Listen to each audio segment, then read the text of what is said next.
Thank you for making time. So you are the EU's top diplomat, which means you have to help represent 27 different countries. President Trump said the EU was formed in order to screw the United States. That's the purpose of it. What was your reaction to that remark? Europe is a peace project. It was created so that we wouldn't have wars between the members of European Union, and we haven't had. And of course, also to do things together, cooperate more. Coming from a country that joined the European Union 20 years ago, we were actually, pushed by the Americans. You will not get into NATO, but the European Union is something that you should join because it's a good project also for the transatlantic relations. So I was quite surprised to hear a comment like that. Mm-hmm. Do you know what the president meant by it?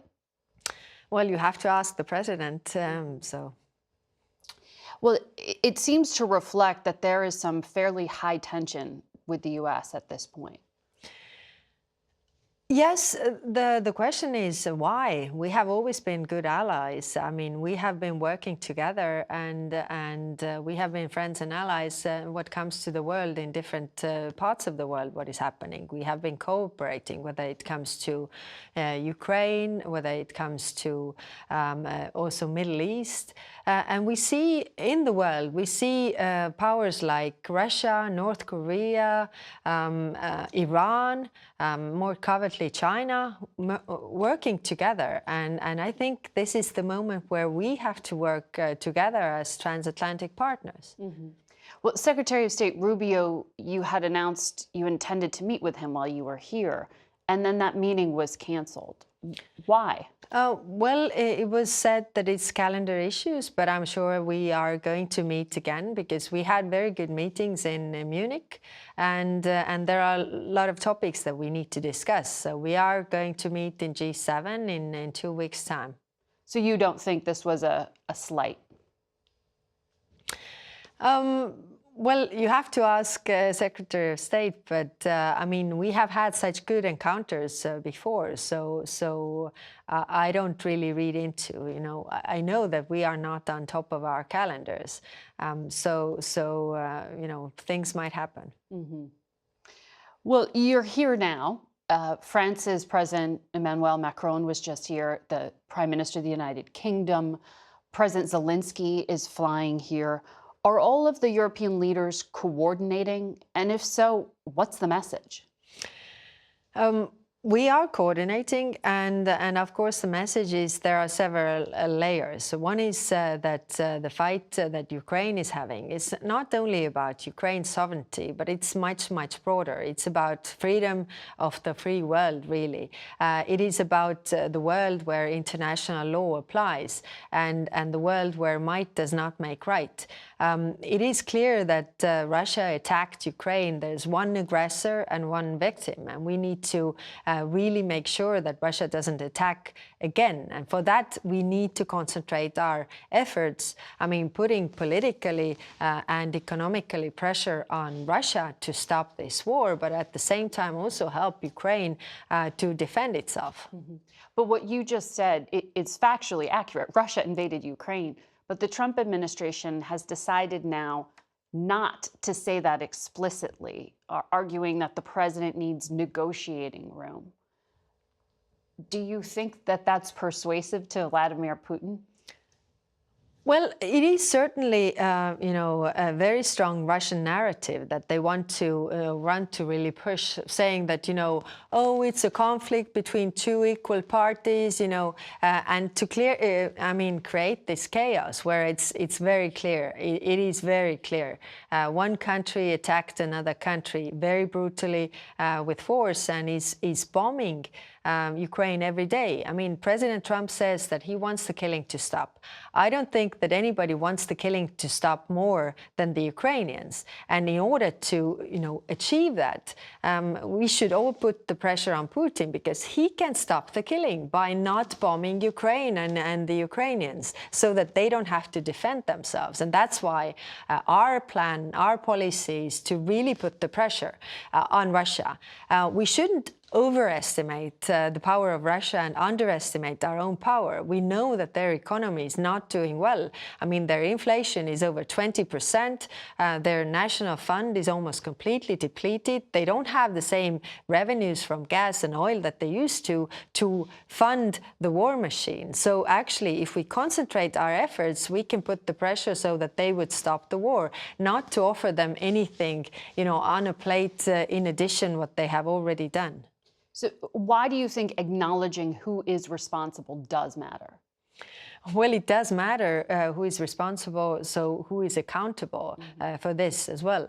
And why it also matters is that we have the United Nations Charter, where we have agreed how countries are, interacting with each other. And it says very clearly that you can't attack sovereignty, territorial integrity of another country. And if you do, there are consequences. And why is it important? It is important for small countries in the world for whom this is the only thing that protects them. If we don't really defend this principle, then we're going to see all these developments that we don't want to see, because all the countries who are afraid of their neighbors will want to go for nuclear weapons, because this is the only thing that protects them. It's not the international law anymore. And all the countries who have appetite for their neighbor's territory will want to have a nuclear weapon, because it is the only thing, by threatening to use this weapon, you can have what you want, because this is what Russia is doing. And yet, at the United Nations this week, you pointed out the U.S. aligned with new friends. Russia, Belarus, Sudan, North Korea at the UN. The U.S. voted with them and against a European-backed resolution about Ukraine that demanded the withdrawal of Russian troops. The Trump administration would say, it's a UN resolution. It doesn't have a practical impact. Does it? Well, yes, not so directly. It doesn't have a practical impact, but it clearly, is saying what kind of principles in the world we are supporting. And of course, we were co-sponsoring together with the United States the resolution to support Ukraine. And it was a surprise to us that the US suddenly changed the position. I must, really point out that we had the resolution drafted together with the new administration regarding the support for Ukraine. But when they met the Russians, something happened after that, because the behavior changed. So the question is, where do we go from here? Our will and wish is to work together with our transatlantic partners for the principles that the United States has always stood for. I'm coming from the country that regained our independence in 1991. It was the time when Ronald Reagan was really pushing hard for fight for freedom, and we are so grateful for America for doing this, because we got our independence and freedom back, and therefore also the prosperity and the well-being of our people. So we are very grateful, and I don't want to see this. I don't want to let this go. That America, is not fighting for freedom and independence and the principles, the basic principles of the international law. So President Zelensky said Ukraine has intelligence that Russia plans to send troops to Belarus and from there stage forces either to attack Ukraine or another European country.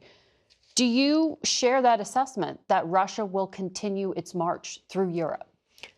Russia has been investing more than 9% of its GDP on military. In comparison, European countries are spending 2%. I think my own country is spending over 3%, but I think America is spending something around 3 or 4% of its GDP. So if you're investing so much on the military, you will want to use it again. And that's why it is very important how how we act here. In 2008, they attacked Georgia. Nothing happened. There was not a strong reaction from the West. In 2014, they annexed Crimea and attacked Ukraine. There was not a strong reaction. So, you know, there was a ceasefire, but ceasefire only gave them possibility to regroup and rearm. That's why it is extremely important that we don't make the same mistake again. If there is a pause, so they are able to get their forces together again, we will just see more wars. Everybody wants peace, but the peace has to be a lasting peace. And for lasting peace, it has to put, the pressure has to be put on Russia so that they don't do this again. So the President Zelensky and President Macron of France have both talked about creating Europe's own army, separate from NATO. Do you see that as likely? I mean, NATO is a defense alliance, and it is comprised of 32 different armies of the NATO member states. So NATO structure is the military structure, and in terms of war, very important is who gives orders to whom. So if you have, you know, those 32 armies that cooperate together, and you have one structure, then it's clear who gives orders to whom. If you have now, it's the United States through the Supreme Allied. Yes, it is true, but the structure is there. I mean, command structure, but also communication, everything that is necessary, how we work together. So if we say that we create a parallel structure, then, you know, when in terms of crisis, then who gives orders to whom? Because the armies are just the 32. So that's why I haven't supported a special European army. I'm just saying that all the armies that are there in Europe, but also in NATO, need to work together. So the EU right now does have sanctions on Russia, and Secretary Rubio has pointed to that, saying, look, Europe has a say in this. They're going to have to make their own decisions on sanctions. Do you think you can keep all 27 countries in line and keep that pressure on Russia? We have managed so far, and of course it's getting harder all the time, but we have managed to keep this unity. And Hungary's prime minister threatens, right? That is true, but at the same time, I mean, we are also thinking of different plans because, you know, for example, the sanctions, the frozen assets, for example. I mean, we see Russia causing damage to Ukraine every day. We know what this costs. So when we have the frozen assets, then it is, you know, the proceeds can be used for really the damages that Russia has caused to Ukraine. And this is 200 billion euros. 300 billion. 300 billion euros of Russian assets that are frozen. But why isn't that already being tapped? Is it just because the banking system is averse? There are several arguments, and some countries are not in favor because of the different risks. But I think, you know, in the end, everybody will come to the same conclusion. It shouldn't be our taxpayers that pay for the damages caused by Russia and Ukraine. It should be Russia who pays. Let me ask you about the trade dispute that seems to be brewing between the U.S. and the EU. President Trump said he's going to put a 25% tariff on imports on cars and all of the things. Do you think that a trade war is avoidable at this point? Do you plan to bring a complaint to the World Trade Organization? We don't want the trade war with the United States. I think there are no winners in trade wars. I mean, yesterday I was here and watching the news as well, and you hear the news that consumer confidence in the United States is dropping.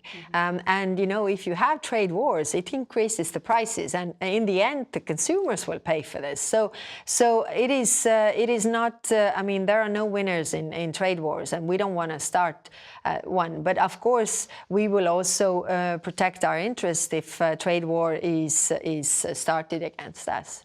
You've been meeting with American lawmakers while you're in Washington. Do you get the sense that any of them are going to persuade President Trump to change his position on Russia? There are strong supporters of Ukraine in, I mean, both sides of the aisle, and have been very, very much understanding what is going on. I don't know their relationship with President Trump, but I have seen the strong will that there is. Maybe this critical raw materials deal that President Trump is doing with President Zelensky will increase the economic interest of United States in Ukraine. That will in turn also give, the interest, security interest to protect those economic interests that you have in Ukraine. So maybe that is one of the tools. So that critical minerals deal the U.S. and Ukraine are supposed to jointly invest in, it doesn't have any security guarantees for Ukraine. It doesn't have, and I mean, we have been saying that the security of Ukraine is also in the interest of United States, because as we have been saying, it's much broader than just Ukraine. And when our American counterparts are talking about China, but at the same time saying that we can't step up to Russia. I mean, China is much bigger economy than Russia is, and much bigger army than Russia is. If you're saying that we can't step up to Russia, how can we, really be able to step up to China then? Mm-hmm. And before I let you go, I want to ask you about Iran. Europe will have to make a decision in the fall about what to do if Iran doesn't agree to hold diplomatic talks about its nuclear program. What is your sense of whether Iran is going to negotiate away its program? We are going to have a next foreign affairs meeting, a foreign affairs ministers meeting, and we're going to discuss Iran, our common position, how we approach Iran. It is clear the way Iran operates. Helping Russia in the war against Ukraine, but also their activities in the Middle East. That we have to have a much stronger stance when it comes to Iran, because developing a nuclear weapon, it's extremely dangerous. And there is one of the points where we need to cooperate with the United States as well. Okay. Thank you very much for your you. time here today.